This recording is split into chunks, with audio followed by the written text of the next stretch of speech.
Bonjour, bonjour. Alors aujourd'hui, que va-t-il se passer? Eh bien tout simplement, regardez sur ma droite, on va faire un petit crépissage à ce beau mur. Enfin, ce beau, il n'est pas super beau que ça, il n'est pas si beau que ça. C'est un mur en pierre et voilà, il y a des petites miettes qui tombent de temps en temps. Alors avant de le doubler, on va lui faire un petit crépissage avec du ciment et du sable, voilà. Vous voyez ce mur. Et avant, on va tout protéger ce fameux toit isolant. Il est isolé par l'extérieur. Il y a des jolis chevrons en Douglas avec de la frisette en bois. Alors on va y mettre un petit plastique avec des agrafes pour y protéger ou du scotch, je ne sais pas. On va également protéger ce lambris bois avec la fenêtre, voilà. Ce joli lambris bois. On va le protéger également avec du plastique. On va boucher le trou de la cage d'escalier, vous voyez. Ils m'ont fait un joli escalier en fer avec des marches en bois. Voilà, il est assez beau. Alors, ce serait dommage de l'abîmer. Alors, on va boucher le trou de cet escalier. Regarde, j'ai commencé avec des panneaux de coffrage. Il suffit de mettre 2 chevrons en dessous et puis on met des panneaux de coffrage par le dessus pour éviter que toute la merde tombe sur les belles marches d'escalier, voilà. Alors voilà, on va crépir tout ça. Alors, pour les dosages, je vais vous expliquer comment on fait, parce qu'il n'y en a pas un qui dose pareil. Mais après, on dose chacun à sa façon. Alors, il suffit d'avoir du sable, du ciment. Et c'est parti, je vais vous faire voir tout ça.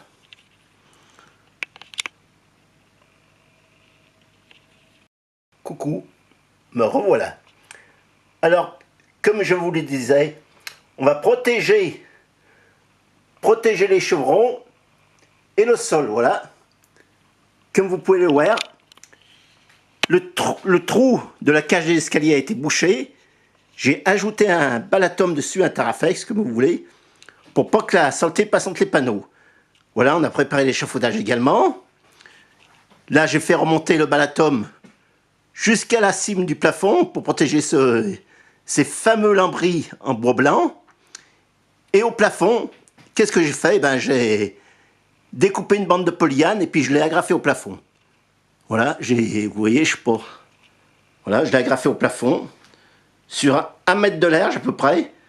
Parce que quand on crépit comme ça arrive à voler quand même un petit peu loin. Alors, pour les projections, il faut mieux protéger un peu plus loin, comme ça. Voilà, voilà, vous voyez. Le polyane est agrafé. On va pouvoir crépir tranquille.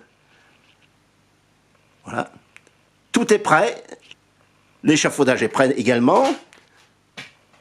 Il y a deux hauteurs, comme ça, si on n'est pas assez grand, on met le plateau un peu plus haut. Hein. Et voilà, dans quelques instants, on se retrouve du côté de la bétonnière pour le brassage de ce fameux mortier. Alors voilà, c'est parti pour le mortier. C'est une bétonnière de 350 litres. On va faire un sac de mortier, 2 sacs ou un sac de gravier. Béton. Voilà. On met toujours l'eau en premier, ensuite on ajoute le sable et au milieu on met le ciment. Voilà.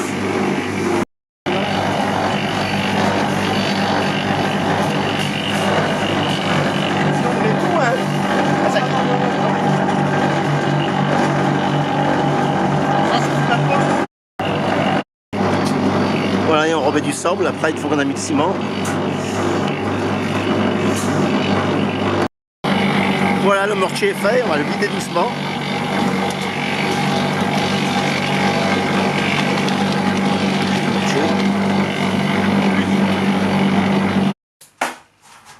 Alors voilà, c'est parti pour le crépissage. On fait bien tourner le poignet en remontant. Pour que ça colle bien au mur. Il faut jeter un petit peu avec force. Voilà, regardez comme ça colle bien. Là, il y a un vrai trou.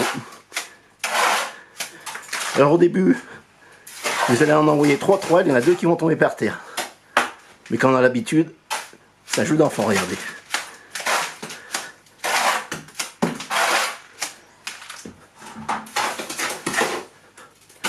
faut bien me l'axer à chaque fois. Et hop.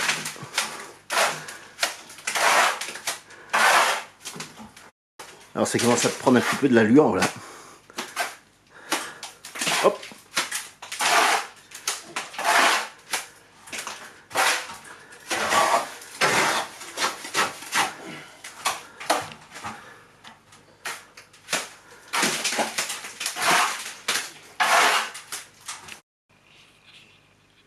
Alors voilà, c'est terminus, l'échafaudage enlevé, les protections enlevées également. Voilà à quoi ça ressemble. Pas mal. Alors c'est juste une petite couche d'accroche pour éviter que les saletés tombent, le piset et les joints de pierre quoi, se fassent des miettes. Voilà. Ensuite il va y avoir le doublage. Voilà. Voilà à quoi ça ressemble. Ensuite il y aura le doublage, il y aura une petite isolation aussi que je vous ferai faire par la suite. Voilà.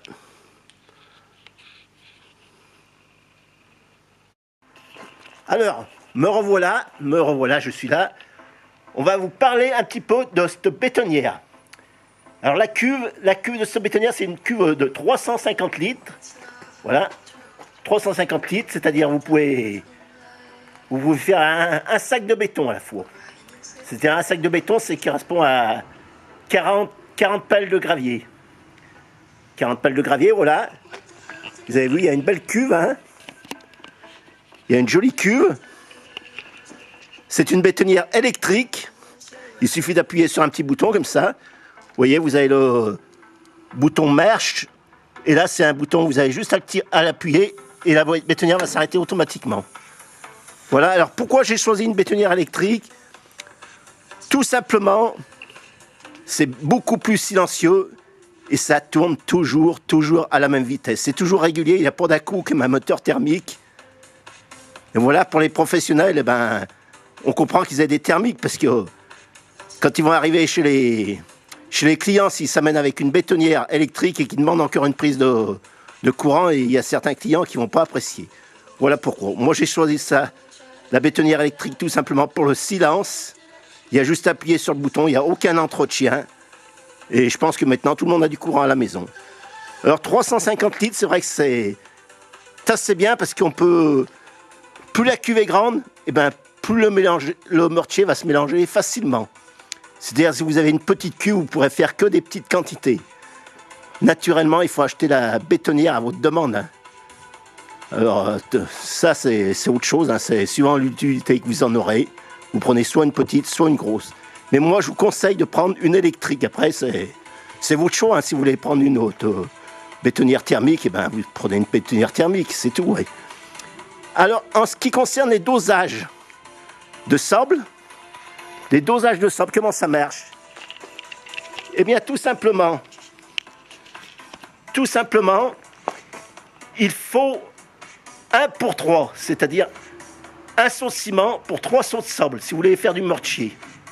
Sinon, je crois que pour le gravier, pour le béton, ça doit être 5 seaux, je crois, il me semble, hein, parce que ça fait longtemps que...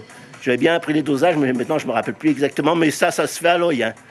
Alors le sable, il existe plusieurs catégories de sable. Il y a le 0,1, le 0,2, le 0,3, le 0,4, le 0,5 et je crois le plus gros c'est le 0,6. Enfin, il y a peut-être des plus gros. Enfin, nous, pour la finition, pour le crépissage, il faut prendre du 0,2 parce que c'est un sable qui est assez fin et il va bien employer. Voilà. Après, si vous pouvez prendre, comme là, on a fait du dégrossissage. On a pris du 0,3, mais c'est vrai que c'est un peu plus...